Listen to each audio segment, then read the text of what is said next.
Right, people, I thought I would do a little video today explaining how I done my log burner. So this is the bad boy here. Sorry, that's not smoking. I am.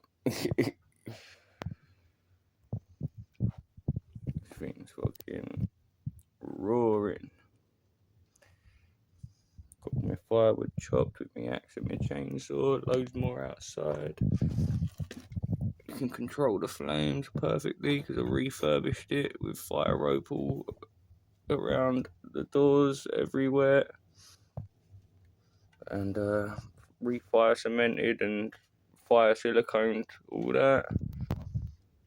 Single wall 6-inch flue pipe to a 6-inch to 8-inch double wall flue pipe, and then heat siliconed again. This has got 2 layers, like it's got a 6-inch one going through the middle, and then foam insulation going around it, and then this outer 8-inch layer. And then this is what's called a vented heat plate, if I remember rightly, or vented heat stop plate, that you need to obviously cut out the square for. And you can see up the sides of it, I've boarded that with some more of this fire cement board, and I've built a metal frame going all the way around it, boarded with fire cement board, so there's a nice gap behind it everywhere for plenty of airflow to go through, and so nothing melts or gets hot in this mobile home that I'm living in. And this just takes all the heat, same as them in there. They take any heat that comes off of this, and this vented heat plate absorbs the heat and doesn't let it transfer to all of the plastic sealant. And obviously it needs to be vented so that air can freely pass through, and it pays off to always have a window cracked while you're running it, you know. Also, because it's such a big log burner above 5 kilowatts, I think this might be 10 or 12 kilowatts. I got it second hand on Facebook Marketplace for 60 quid. I've had to get loans out and all sorts for all the flue system and all the fire safety stuff. That cost about 350, 400 quid. But I'm paying it off gradually, and it was much needed over winter. And then you can see at the top in the roof, there's a high temperature heat proof flashing that you got to go up there and mastic in with more of this plumber's flue heat proof silicone. And then I pressed it all down and weighed it all down with bricks and left it there for a couple of days to set all nicely. I've still got the bricks on top of it, to be fair, like all around the edges, just to make sure that it stays firmly on there, you know. And then there's a meter of this double wall flue going through, and then another meter, and then the rain cap. And I will do some pictures at the end and show you the modifications that I had to do to it, because if I bought the wrong rain cap. I bought one for a gas flue, for a gas stove, and obviously gas stoves don't produce hardly any smoke and any tar and any creosote. Well, they don't produce any because it's gas, you know, whereas log burners and logs do produce quite a lot of creosote and tar and stuff, and it only had little 5mm wide slits that kept getting blocked up, and smoke kept going all the way through my place and all that, because it couldn't get out the top in the blocked rain cap. So I had to take it off and then cut the holes to like inch squares. So I've got inch wide squares there now, and as you can see, the log burner's working pucker. No smoke in the place. That was from before, when the creosote was coming out of there and all the smoke was coming out of there and everywhere, because obviously the rain cap got blocked before I modified it.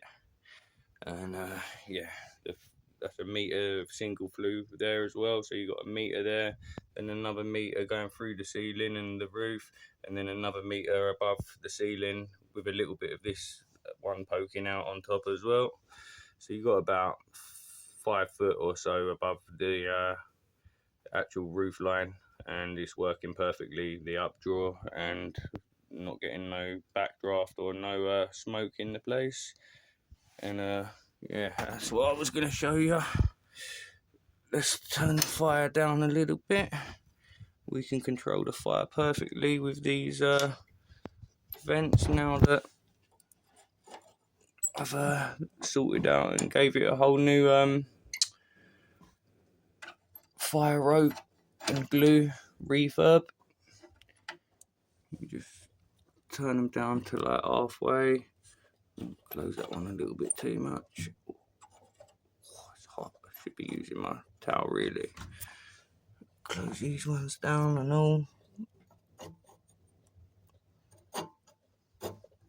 To about a third open. And as you can see, it's already calming right down, and you can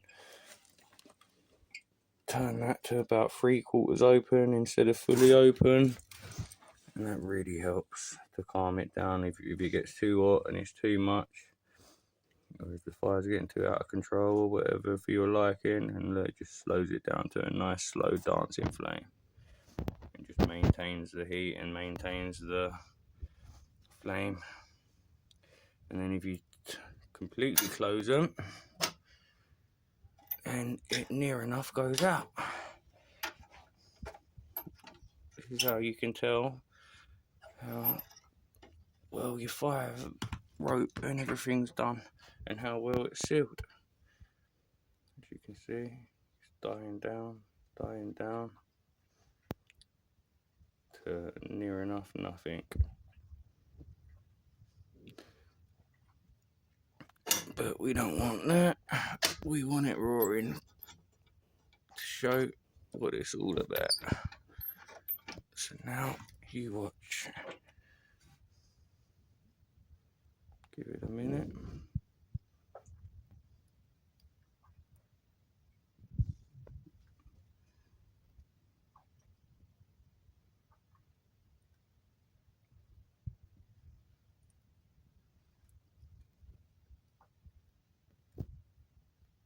That's it.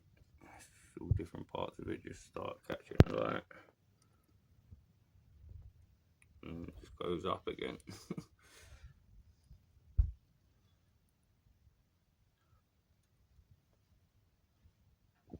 roaring at the back there now. And it's glowing white hot right there.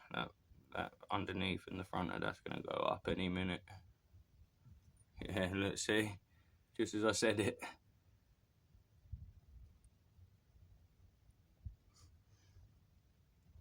Working like a treat, mate.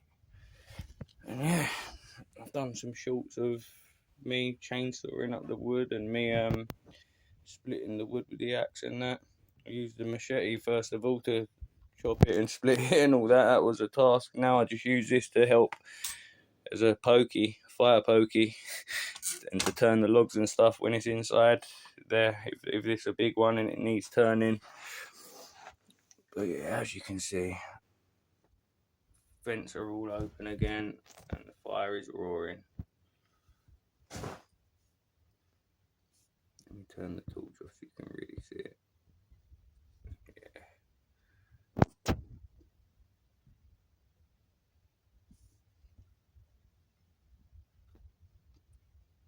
So yeah, that is how I've done my flue system and my log burning stove. You can burn coal in it as well. I've just put a couple of half bricks in there with a grill on top of them and just left it in there so I can put coal in there now, or I can use wood, because with coal you need like a grate or a grill sitting slightly above the bottom vents so that the air can pass below it and above it, and yeah, then the smokeless coal goes up better and that. And yeah, obviously got the firewall protecting the sofa there,